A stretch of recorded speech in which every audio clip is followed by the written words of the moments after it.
Greetings viewers, Eric the Car Guy. The day has finally arrived and I am excited about installing this 8.8 differential in the 79 Fairmont. The old one is out, this one's rebuilt. There's a lot of stuff to cover, so let's get started. I've been busy since the last video and I didn't make a video of this because I didn't. I was here late at night and Brian went home. Anyway, what I did was I welded in these plates, these reinforcement plates here, that are for the lower control arm boxes. It's known on Fox bodies for this area to get kind of beat up. Don't make fun of my welds. I'm getting a new welding helmet so that I can actually see stuff. That's my excuse right now. But anyway, these reinforce this whole area so that any stress put on this lower control arm is reinforced. In the process, I had to disconnect these frame connectors, which that was like the hardest part of the job because I had to grind and cut the welds away. I can't weld this back up until I can support the rear end. And to support the rear end, I need to have a rear end. I don't know if you noticed this big gaping hole where the differential used to be. I need to support the vehicle by that differential in order to complete these welds. I've also got some ideas. There's some big gaps in here that I need to fix. I don't know if we'll cover that in detail in this video. Really what I'm looking to cover in this video is the installation of the differential itself. Now, in order to do that, I'm gonna have to relocate the brake line. This is where the old brake line came in. It connected to the differential up here. Our new brake line needs to come over to here and attach to the differential in this area. I went to my old Mustang, my parts car, and I was able to harvest this piece of brake line, which is perfect. In fact, it already has a fitting on it and everything, an appropriate fitting. And it's already got mounting holes where the muffler hanger is. So that's kind of awesome. So I need to mount this up in here and reconnect it to the rest of the braking system so that this is ready to get the differential in. Once I've done that, we install the new control arms, which I have over here. On the floor, I have new upper and lower control arms. Now I got these from a viewer and came as part of a package deal. They are used parts, but they are good parts. And I got them substantially cheaper than if I'd bought them new. There's also a rear stabilizer bar here.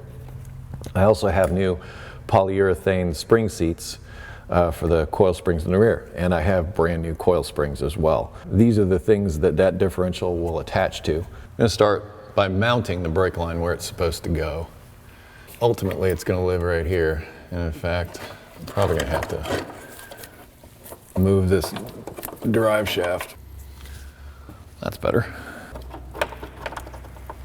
With that mounted into place, I know where to put my line because I need to basically connect it up there.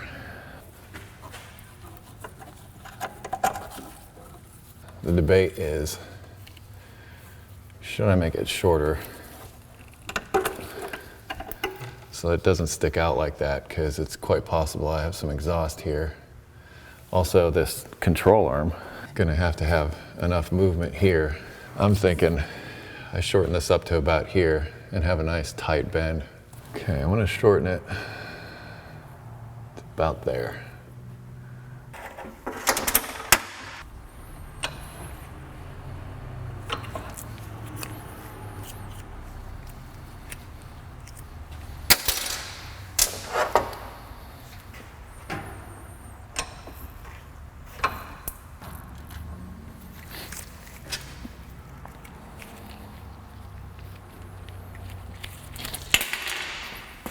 Whoops. I've got other videos I've done on lines, making brake lines and stuff. I'll link those in the description along with any other additional information that could be useful to you. Gonna go get the special lube, dye lubricant.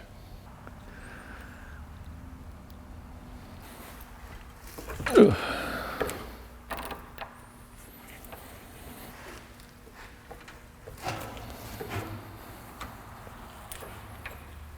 Perfect flares every time.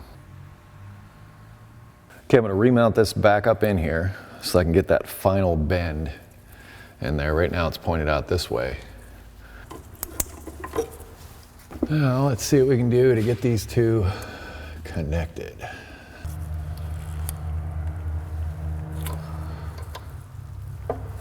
Biggest tip I can give you here is bend around the pliers. Don't twist the pliers.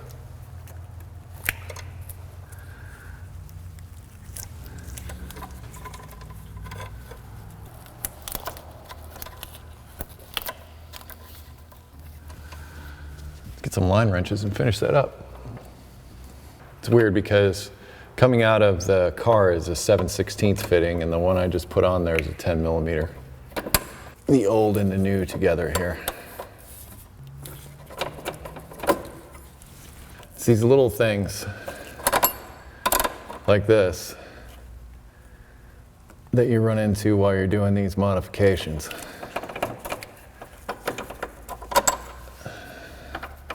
So it keeps the challenge going. Zip ties to the rescue.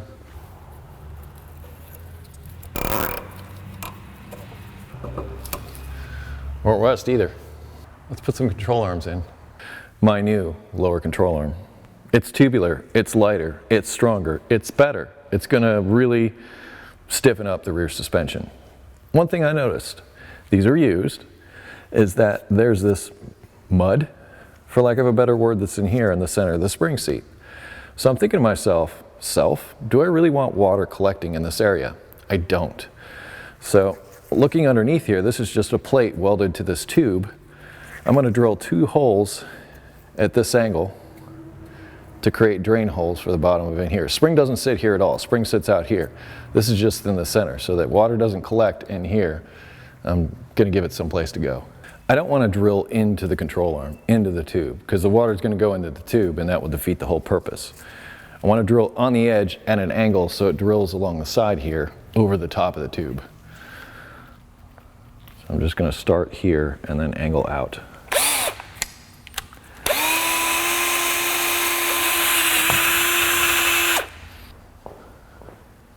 To help save my drill bits, I'm gonna use some cutting oil. I've tried transmission fluid, worst possible thing you can lubricate drill bits with, I've found. And then motor oil, yeah, it works okay, but nothing seems to work as good as this cutting oil.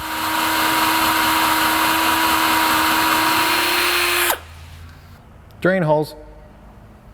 And clean out the shavings. Now I know what you might be thinking. Eric, you've got bare metal. Aren't you worried it's gonna rust?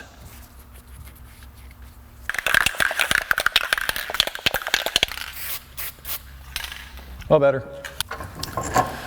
Let's do it again.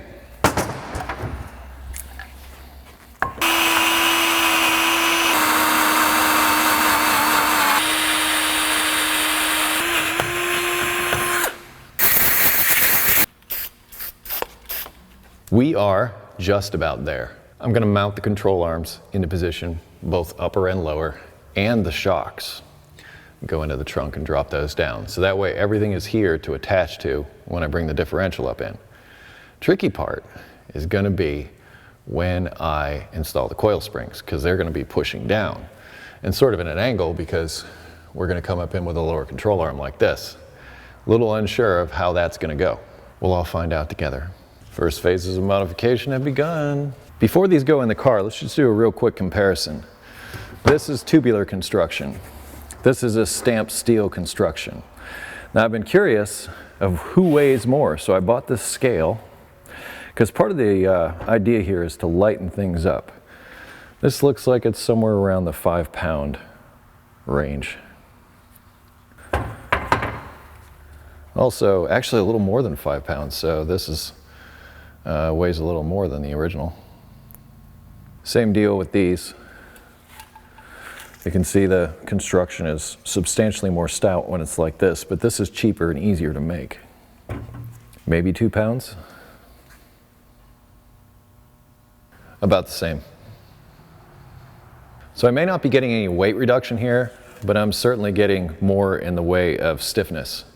So these control arms will work a lot better than these did. These have a tendency to flex and twist. This tubular construction does not. You know, I thought of something. What if I just took a little bit of silicone on the outside of this bushing before I installed it?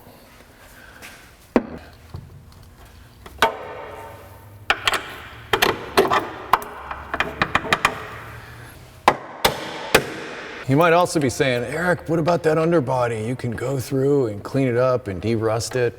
Not now. I mean, that's a whole other restoration kind of thing. I want to get to driving this. And guess what? I am not tightening these down until the differential is in place.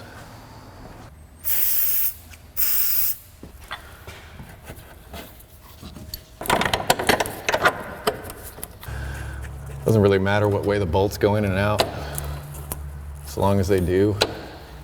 That's never going to go down that far, but I'm just checking the travel on this so that it doesn't come in contact with the brake line I just made. Sort of test fit these a little earlier, and they go up in here kind of snug. May have to massage them a little bit.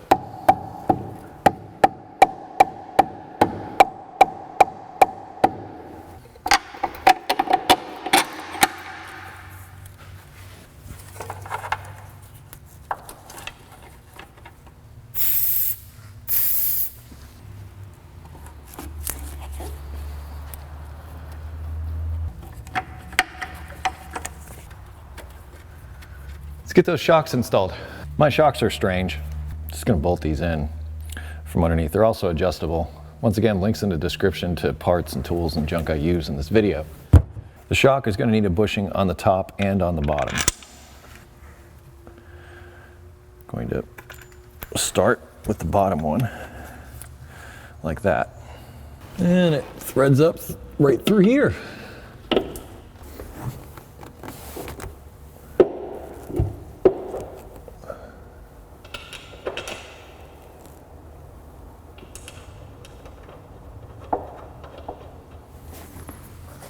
Now I'm just going to tighten it until the bushings flatten out and no more.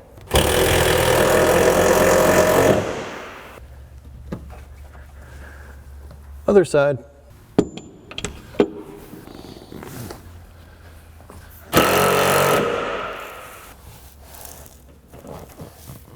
Now that the shocks are installed up top, I'm just going to pull them down and put them into position because the dials need to be facing out. So there they are. Actually, might as well prime them up a little bit. I usually like to do this with new dampers, just to make sure that the oil is fully circulated through them.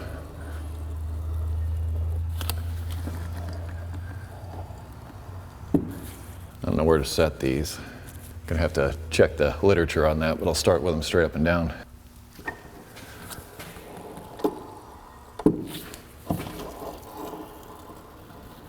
I have a kit. I'll put the part number in the description. And these will help prevent noise.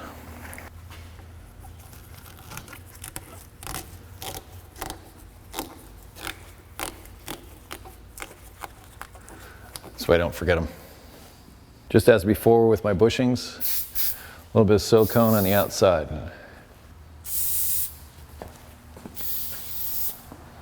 I've also got them for the tops of the springs that we'll install when we install the springs. These are my rear springs.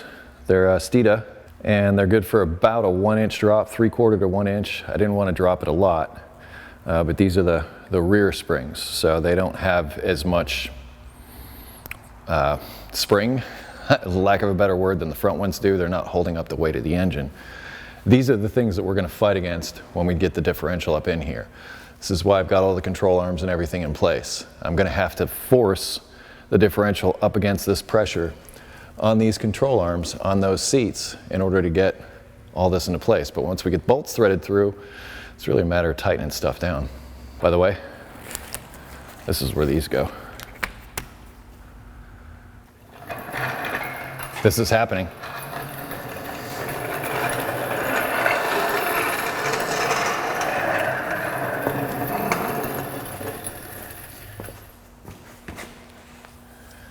And now it's ready.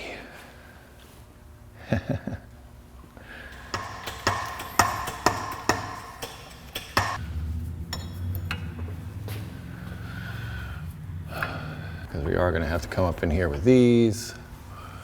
So much has got to happen.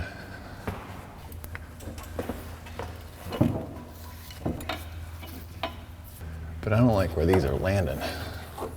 It'd be nice if it went up in there better. Just see what the springs do. Yeah,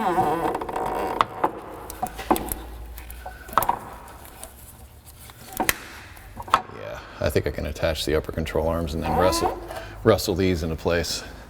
That way it's at least held in by something.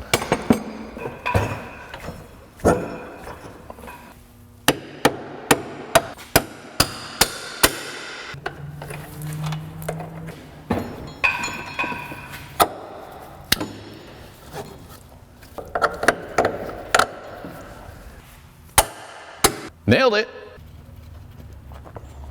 Now at least the top is held in. Trying to get it to drop down about as far as I can, because now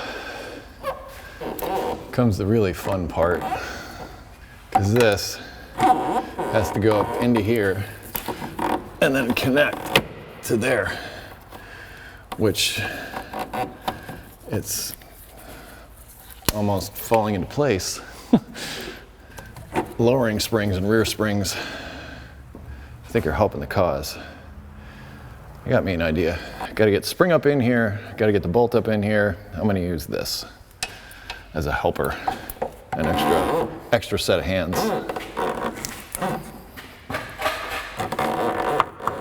Get that in position. I want to be careful not to damage my grease fitting.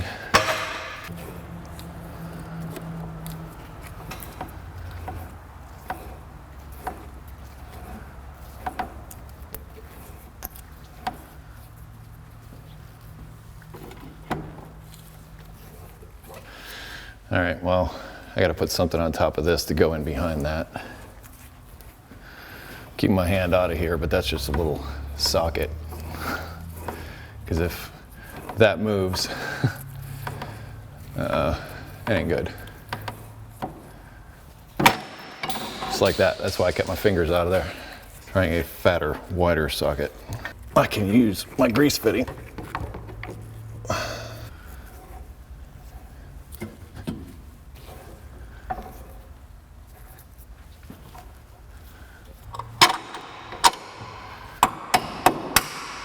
As long as I'm over here, not quite there for the shock yet. Why not? But without the socket this time. Go get my lady slipper to help me out here. BRB, lady slipper. Made for this.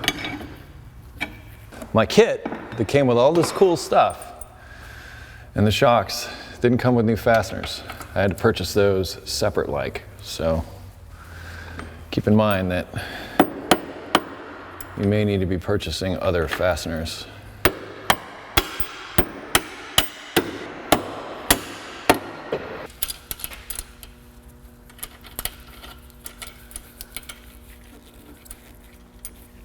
One side is complete. Same drill on this side.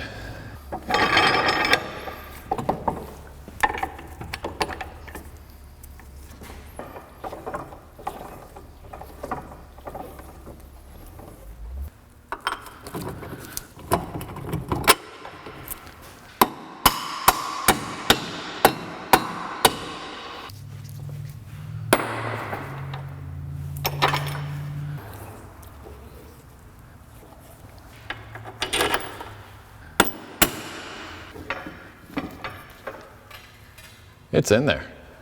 It's being held up by the suspension now. So cool. Gonna let it down and then tighten up all the fasteners.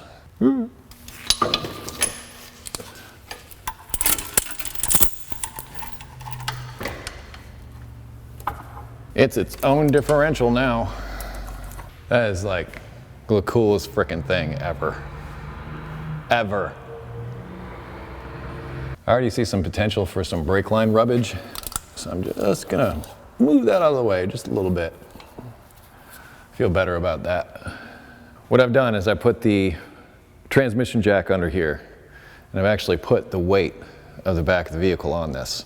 And now I'm gonna tighten the fasteners down. I don't wanna tighten them when they're in their fully extended position because I could put the bushings into a bind. So now that the suspension is compressed, I'm gonna run down my fasteners and then I'll let it back down. I still have the lift here as a support. I'm gonna try not to move it around too much. Pretty much the reverse of what I took out. As far as torque, I'm running these down till they're tight, and some of you may have an issue with that, and you probably have a point. But with this 3/8 impact, I don't think I'm going to do anything that's gonna jeopardize any of this.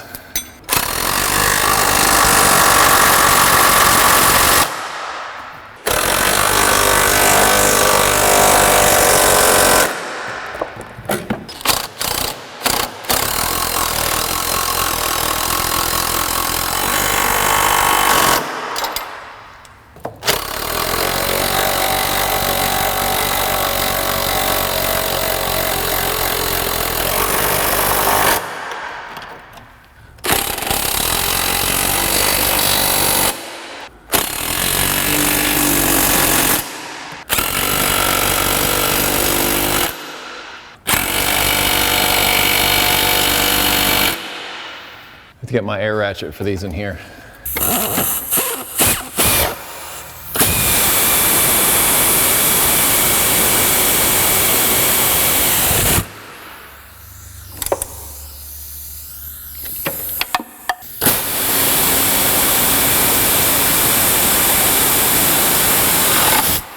Now we can very gently bring it back down.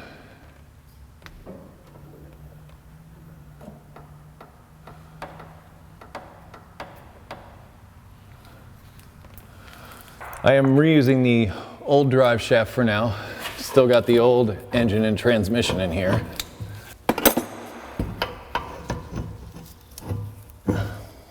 Maybe I will have to put the new drive shaft in, but the new drive shaft is the same length as this drive shaft. And I also have to make sure that the yoke for the new drive shaft is going to go into the old transmission. But this, as soon as I let it down on the ground, this is going to go up, and we'll put this whole deal into a bind. That ain't cool. And we got to spin this in order to move. Give me a minute to sort this out. We did some massaging to get the drive shaft to work, which it now works. Yay. There'll be a premium member video on that. I'll link that in the description. But anyway, we now have it so that we can connect our drive shaft.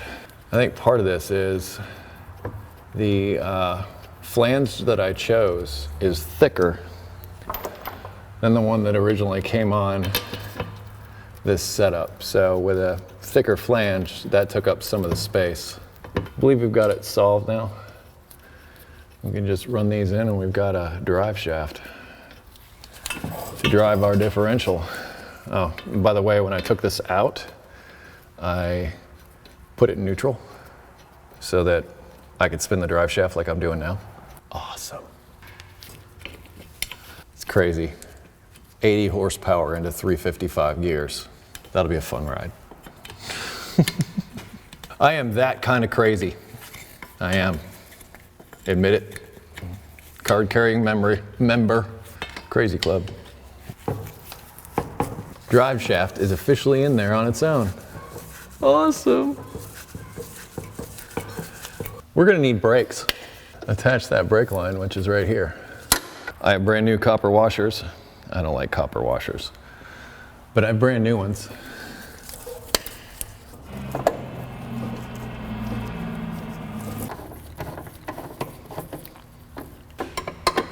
$16mm if it matters to you.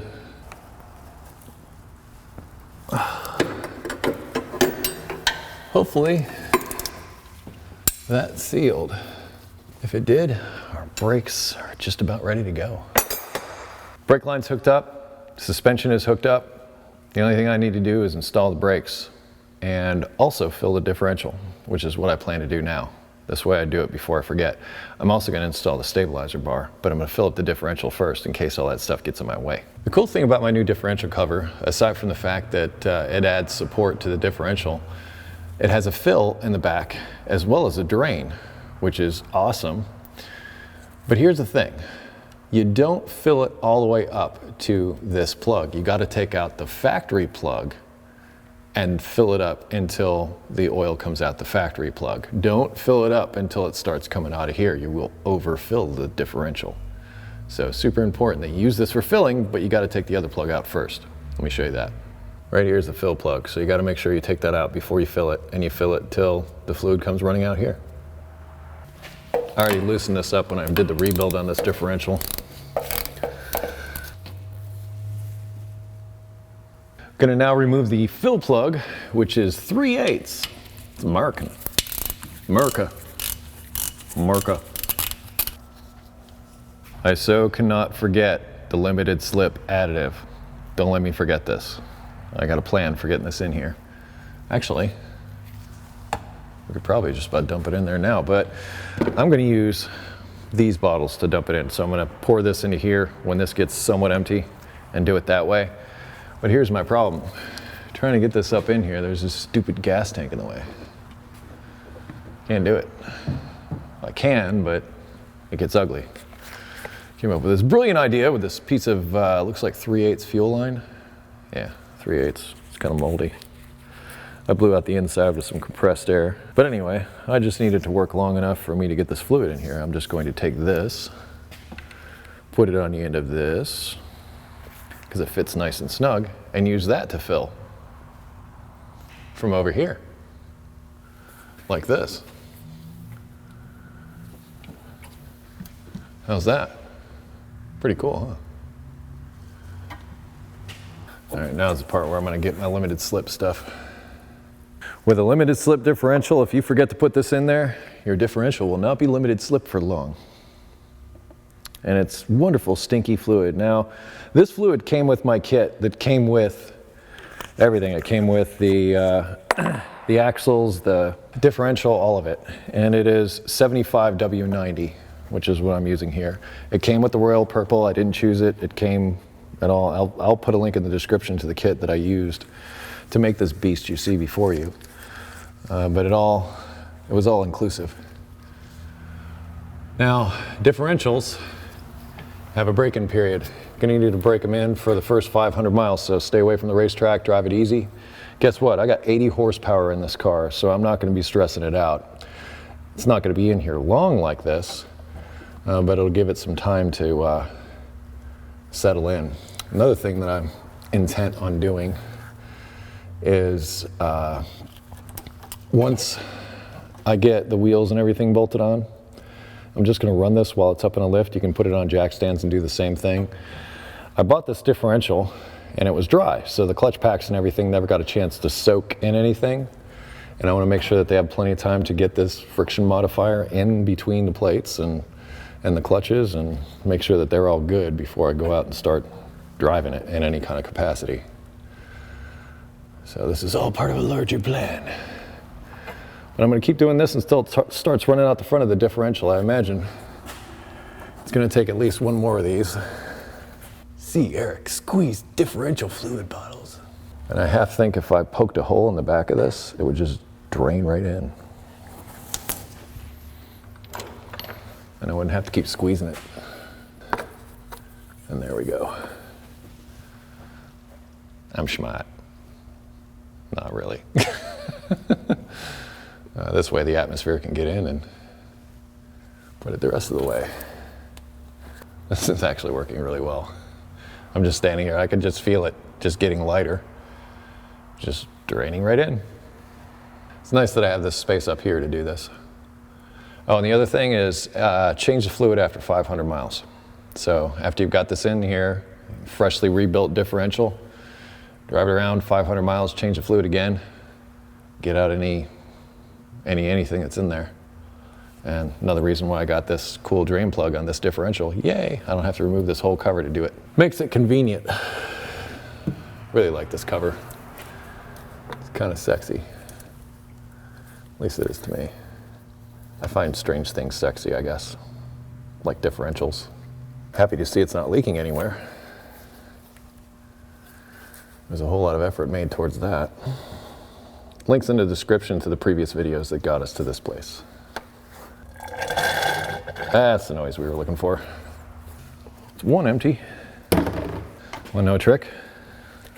It's no trick, it's just a simple trick. Since I already cut one of these, I don't have to cut the one off the next one. I just have to get a fresh bottle. So if all of this doesn't go in, I can cap it off and move on with my life. That's my plan. You're not gonna let me move on with my life though, are you? Keep making videos, Eric. Okay. All right. I'll do that then. Oh yeah. Looks like we're gonna, well, it's definitely taken two. It's completely dry. I'm not surprised it's taken that much. Hopefully this third bottle will do the trick. Bottle number 3. Oh, there it is. Almost 3 bottles. Remember what I told you about the tops? Uh-huh. How you like me now? Install my plug before too much leaks out.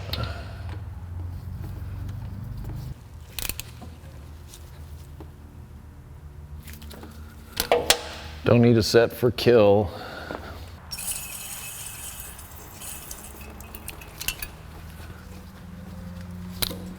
Fill plug.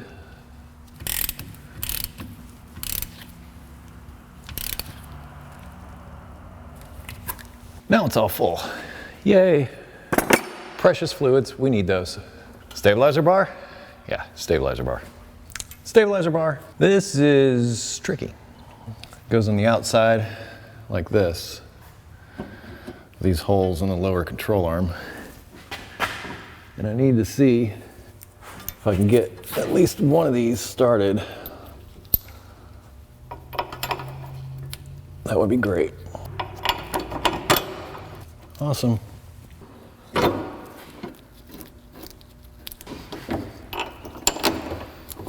These are 15 millimeter on this one.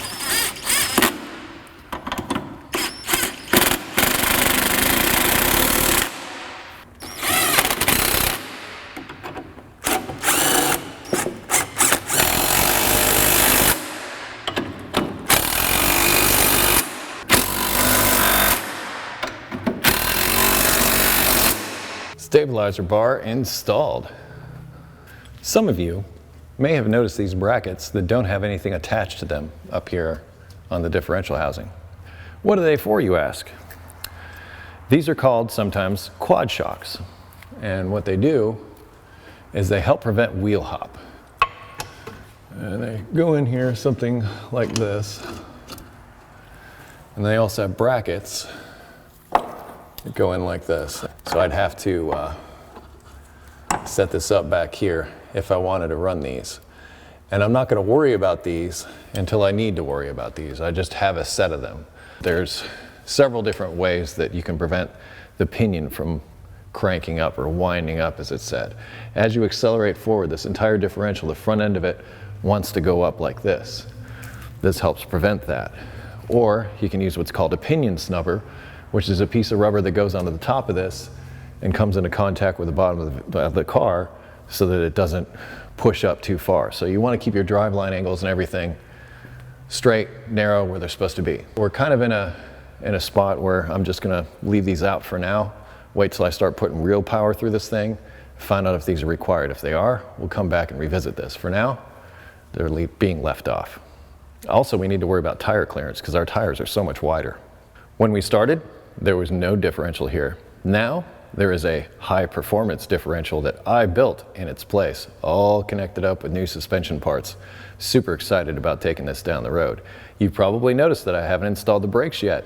That's correct. I'm going to do that in another video. I think we got plenty of helpful info in this one.